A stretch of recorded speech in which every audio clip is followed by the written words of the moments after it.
Hey, I'm Joe McDermott. I'm a elk biologist for Kentucky Fish and Wildlife. I'm going to talk to you today about Kentucky's Elk Restoration project. There's a whole lot that goes into it. I'm going to try to kind of hit the high points of it.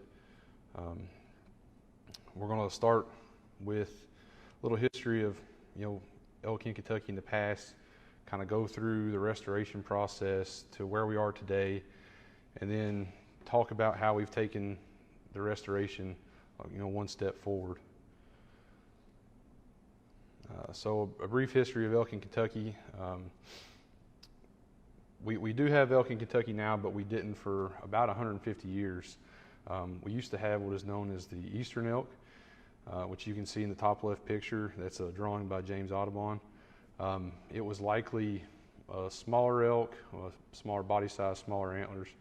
And as you can see from the graphic on the right, all the green is pretty much what its historic range was. We know that they were very prevalent in Kentucky. You can see that in a lot of things.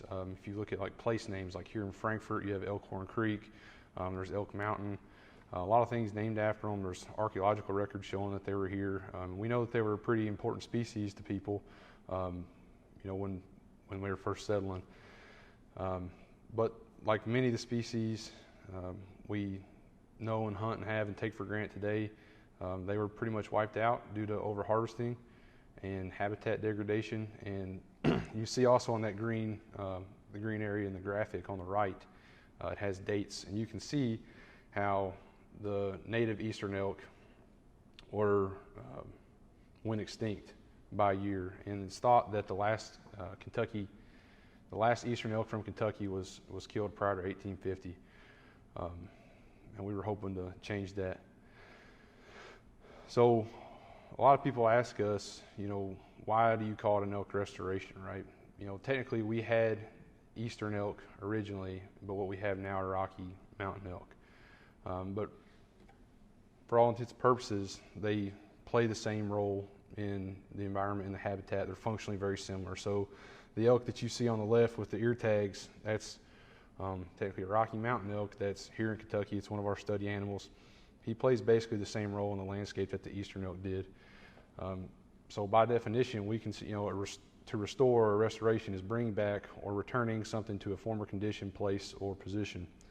So, they were once gone. We're just bringing those same elk back, or as opposed to an introduction, which a lot of people typically call this, doesn't really fit here so much as it's, bringing a new plant, animal, or disease, something like that wasn't previously here into the area. So that's kind of why we call it a restoration. Like we talked about in the first slide, elk and a lot of other animals that we take for granted now were, in some instances went extinct or extirpated or greatly reduced in numbers. You all may not know it, but your grandparents or parents may remember a time when there weren't deer in Kentucky. We once thought that we had about 2,000 left. Now we have over 1 million.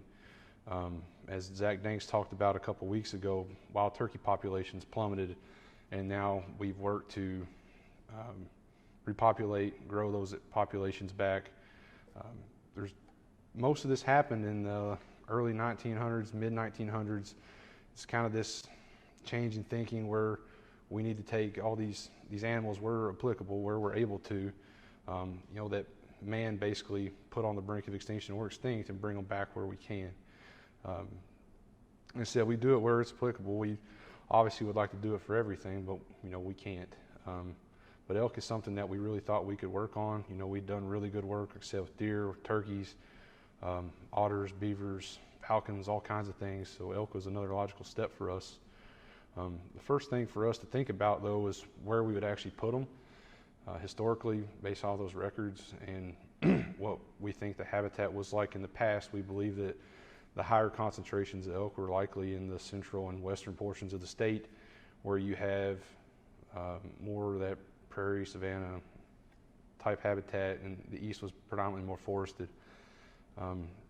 If you think about the way Kentucky's set up now, putting elk in the central and western part of the state is not really as much of an option. You have a really high amount of agriculture in a lot of these areas, or livestock production. So there's issues. An elk's a big animal. He can go into or a herd of them could go into an agricultural field and tear it up pretty bad. Or maybe there was issues commingling with livestock. So we wanted to avoid that. We also have a lot of pretty high road densities and human population densities in those areas, so it kind of doesn't really fit our bill that well. So the next logical step for us was looking at eastern Kentucky, and they did a habitat feasibility study in the early 1990s. Basically, they found out that these coal mines, it's mountaintop removal or strip mining for people in central western Kentucky don't know what it is. Basically, you're moving part of a mountain to get to the coal seam, they recontour it, and then they plant it back, they revegetate it with a lot of grasses. So we know elk are, they're indeterminate feeders, but they're predominantly grazers. So by this reclamation process, they're creating thousands and thousands of acres of habitat, and thousands and thousands of acres of habitat for these animals to thrive on, to forage on. We also have really low ag production, really low human population density compared to the rest of the state, and low road density. So this really makes a good place for them to be. If you see me looking off to the side of the camera, I'm just trying to look at some questions that come in. I'll answer them as I get a chance. But once we determined that elk would likely do very well in eastern Kentucky, we knew where to put them. Kind of started the process. In '97, CFWA, which is Southeast Association of Fish and Wildlife Agencies, basically a group of people like Kentucky Fish and Wildlife, they had a committee that they formed to investigate elk reintroductions in the southeastern U.S. Following that committee's direction, our commission asked Fish and Wildlife to announce the restoration plan to the public, and then we started working to do public meetings, meet with our stakeholders. Anytime you're doing a restoration effort or something like this, it has a potential to maybe cause some nuisance activity or conflict, human-wildlife conflict. It's really, really important that you get the public support. You want them to be invested in the project as well. If not, it's the chances that it fails are quite higher. But at all these meetings, we had really good support. We met with different stakeholders, collaborators, to work on different criteria, things that we needed to do to get this project going. So we developed a restoration plan. The initial plan called for a release of 1,800 elk over 9 years. What you wanted to do is try to release so many elk, or enough elk at one time from enough different places that they're genetically viable. There's enough of them that they can populate the area pretty quickly, disperse. We wanted to do this over 9 different release sites. One of the main things that we were really concerned about prior to bringing these animals in was the potential to bring in different diseases or parasites or anything like that. So all the animals that we brought in were tested for various diseases and removed parasites. And our primary partner in this, although we did have a lot of other support and stakeholders, was Rocky Mountain Elk Foundation, who provided over $2.5 million to help support this project. Just so you can see it, this is the current elk restoration zone. On the bottom left, Whitley and McQuarrie County were not in the original zone. It was originally at 14 counties east of there. It was expanded after the restoration efforts that had already begun. Tennessee actually has a herd of elk right below there, so we were trying to facilitate some movement between the groups, but that's where they currently are. Here's where we got our elk from. There were 6 different states that contributed elk to Kentucky's restoration project. Like you've heard before in Danx's talk, and hopefully some others, we really state agencies really rely on one another when you're working on these restoration projects. They might have something that we don't have, or vice versa, so we really have to rely on these people. We started in 1997, the first load of elk came from Kansas, and then the other 5 states that we used were North Dakota, New Mexico, Arizona, Utah, and Oregon, with the vast majority of our elk coming from Utah. You'll notice that we stopped in 2002 when the plan originally called for 9 years. We'll kind of touch on it a little bit towards the end, but that's when chronic wasting disease was first found in east of Mississippi and Wisconsin, so kind of put an end to these really large-scale movements across the nation. At least the risk wasn't worth it for us. I really like to show these next couple pictures to kind of highlight how important it was for people. Said we had a lot of public support. They really liked it. It's really important to the local economy. A lot of people were excited about it. This is the first release site on a mine near Hazard. There were hundreds and hundreds of people there to watch the first couple elk be released. It was really important. You can even see the former Governor Paul Patton there opening the door to let them out. So with this combination of, a really big source population, a lot of animals at one time, all the available habitat, that was unoccupied, we've really done great, and the population's really grown really well. Exceeded our expectations in a lot of ways, and we now have the largest elk herd east of the Rocky Mountains.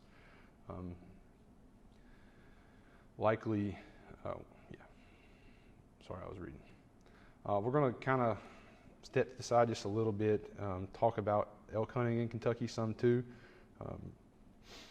just because it is a really important aspect of it and why they're here, because sportsmen and women footed the bill for a lot of it, whether directly or indirectly through, the NGOs.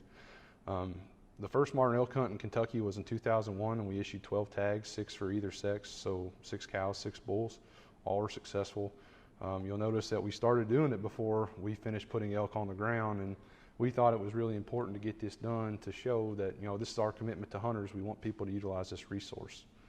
The guy on the left there, that's actually our first ever state record bull at a little over 280 inches.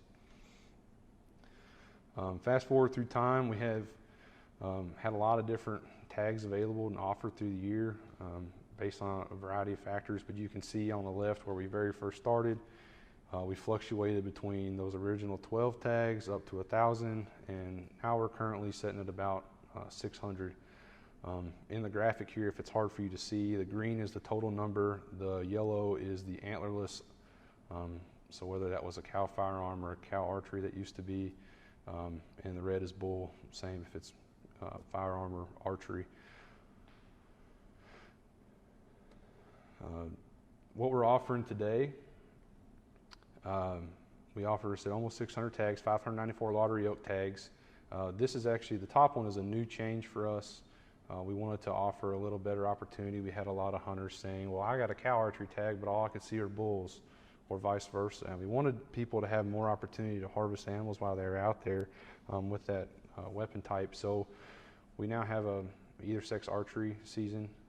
It runs from the 12th of September to the 25th, right there in that pre-rut and about peak rut, so it's really good activity. And then we give them another week in December to try and fill that tag. We have 150 firearms bull permits that are divided 75 permits in each week, 1 and 2, again, right around the rut or post-rut, so that we have good success, good rutting activity. And we split them up like this so we can kind of spread out the hunting pressure throughout the zone, so there's not 150 people at one time trying to hit all these different spots. We try to break it up. We have 244 firearm cow permits, same thing, split up a little bit. They're much later in the year after the breedings occurred. Typically when the colder weather's coming, they tend to herd up a little bit better. And then hopefully for this group, it's exciting. We have 25 either sex youth permits, which I highlight because this is the most youth permits we've ever offered. We offered 25 last year and this year before, or this year as well, but prior to that it was only 10. And these are really cool opportunities. The drawing odds are relatively good for them. And as a youth, you can only take one elk, but you can hunt in any of the seasons that are listed there above, so you have a whole lot of opportunity to get out and enjoy it. If you guys are interested in applying, the application period ends on April 30th. It's $10 for a chance to apply. You can apply for any of the permit types. So an adult can apply for the either sex archery, firearms bull, firearms cow, and a youth can also apply for the youth only tag in addition to the other permit types. That can be found on our website, fw.ky.gov. Go in through your My Profile and you can find all the information you need there. We do have a couple questions that most of them I'm going to cover a little bit later. in the talk anyway, so we'll just go on through. The last main slide with the elk hunting units, or for elk hunting, this is how we have our elk restoration zone divided for elk hunting. So once you get that initial tag, there's a secondary drawing process where you rank your choices, and basically you get assigned to one of these zones. We try our best to get everybody a selection that they want, and over 80% of people get what they wanted. You'll see there's 7 zones. Unit 1 is closed and no hunting. Remember that Macquarie-Whitley County, that was added as like an afterthought to try to facilitate movement. Those elk in Tennessee aren't really moving that much. We don't have a lot of dispersion from coming from the east to west, crossing 75. That makes a really good natural boundary, well, man-made boundary. So we're protecting that. There's a few elk there, trying to let them grow, and hopefully maybe we can augment it in the future. The green here is all public properties, whether it's Boone or a private landowner who's signed into an agreement with us to allow you guys to get on these properties and access them. And most of them you can go and hunt for any species. The purple there is pretty unique. They are called regulated areas, also called voucher in the past. It's privately owned property where we enter into an agreement with a landowner to gain limited elk hunting access for people, basically just securing you guys permission up front so you don't have to do that after you draw your permit.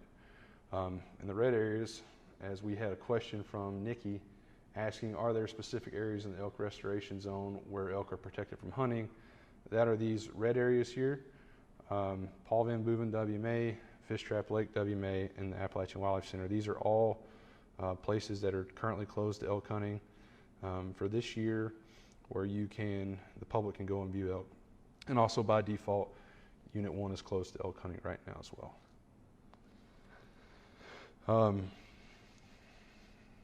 Kind of going back to the restoration effort, I want to touch on Kentucky stuff first, but this is a really big part of the picture as well. Like I said, state agencies really rely on one another to get things done to accomplish these different projects. And we were fortunate enough to be able to receive so much help from all these other people to help us start our elk herd that when we're able, we were trying to really help other states form theirs as well. So far, we've worked with 3 other state agencies to provide them elk for their own restoration programs. These are places, again, their restoration efforts. Elk were there in the past, and they either weren't there at all now, like in the case of Missouri, or they were there low numbers, but not really too viable, like for Virginia. You want to increase that population. Most of their elk that were already there were coming from us anyway. And that kind of is a really nice place too, because it fosters this regional herd, this interconnectivity between the states, kind of like we were talking about with Tennessee. And then Wisconsin DNR wanted to augment their populations as well.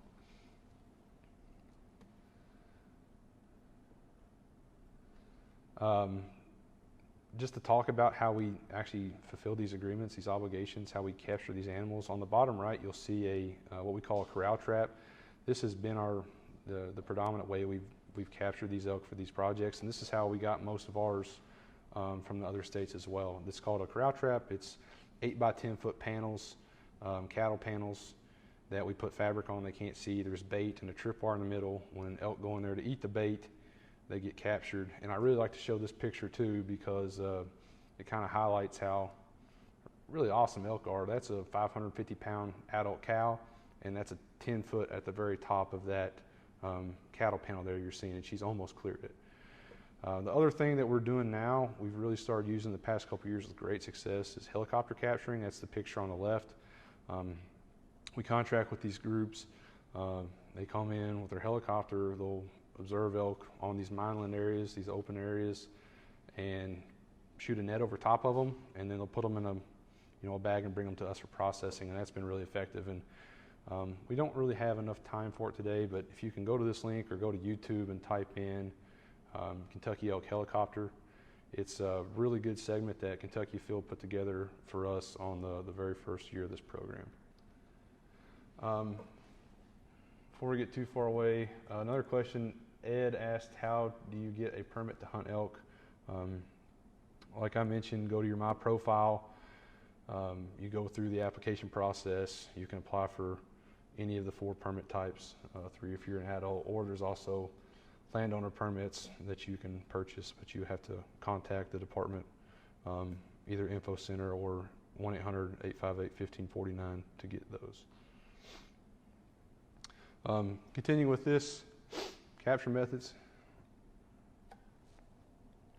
Thought this would be a pretty interesting one for you guys to see. Similar to how we were talking about, you know, all the elk before they were brought to Kentucky were disease tested. We do the same thing right here to make sure that, you know, anything that we may have that another state doesn't have, we try to watch these animals prior to letting them leave. So they typically stay with us in these facilities for 60 to 90 days. We monitor them for health. Each of these little raceways here that's broken up, and we'll split up the elk into the different groups based off of their age or their sex. And then on the far right there, you see that little wooden structure with the roof. That's actually the facility itself.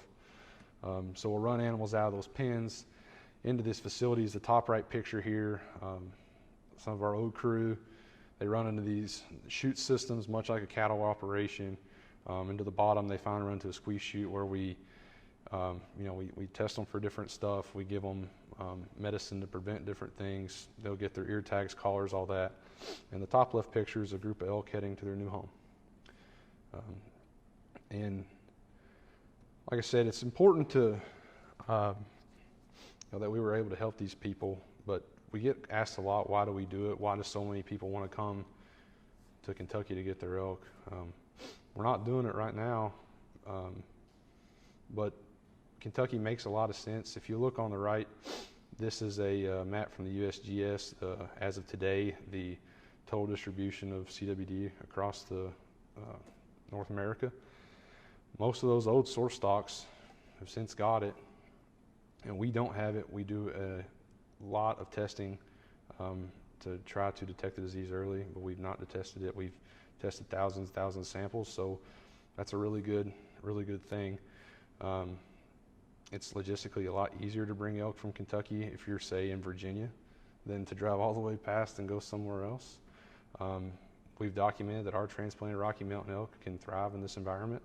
They're already doing well, and it's possible they have some tolerance to some diseases. We talked about chronic wasting disease. Another one that gets elk in this area is called meningeal worm. Basically, this little worm that lives in the deer can actually inadvertently end up in an elk and cause an elk problems when it will never bother a deer. So it's possible we have some tolerance to that. So maybe, say, a Virginia who is getting elk from us as opposed to, I don't know, say Arizona, might have a little bit better chance at making it past that initial hurdle.